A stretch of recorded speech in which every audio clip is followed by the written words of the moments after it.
Hey BHS, welcome back to Thyfault Time with me, Annie Thyfault. During our time in quarantine, we can have a lot of new opportunities to learn some new hobbies, maybe playing an instrument, or painting, or making a craft, or we can even sew, which is what I'm going to be trying to do today. As of May 1st, everyone will be required to wear a mask when they go out. And in times like these, masks can be very hard to get, especially when they are in such a high demand. So if you're like me and don't have a mask, I would definitely recommend getting one, even if you have to make it. So today, I've brought a variety of different materials with me to attempt to make my own mask. The materials I had with me included a t-shirt, hairbands, scissors, needles, thread, and a ruler.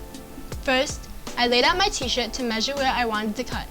I left some room in case I made a mistake and had to measure my face before this, just so I could cover my mouth and my nose. I finally decided on 10 inches by 4.5, and then I began to cut out my pieces. So I've cut my two separate pieces of cloth, and it took quite a while because my scissors are pretty dull.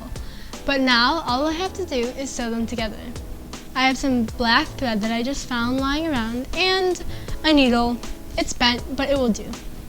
Then I began to sew along the edge of the fabric to make it 2 pieces thick. If you have a sewing machine, it would definitely be worth using. And as I finished up my last stitches, I decided to inside it out in order to hide the black thread.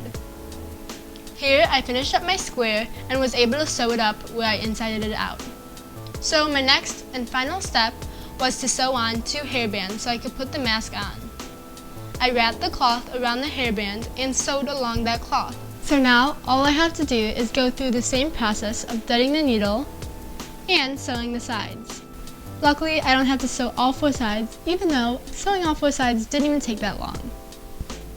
Now I've officially sewed up one side. I went over it twice to make it more secure, and it made it look nicer.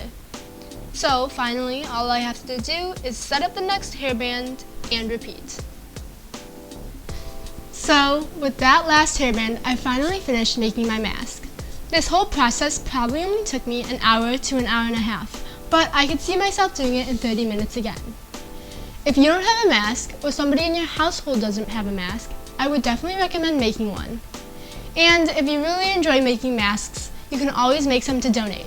Of course, before you go to donate, I would figure out if they have any restrictions or guidelines to make a proper mask for proper safety. Thanks for watching, and I hope you enjoyed. Always remember to wear your mask, and see you next time on Thyfault Time with me, Annie Thyfault.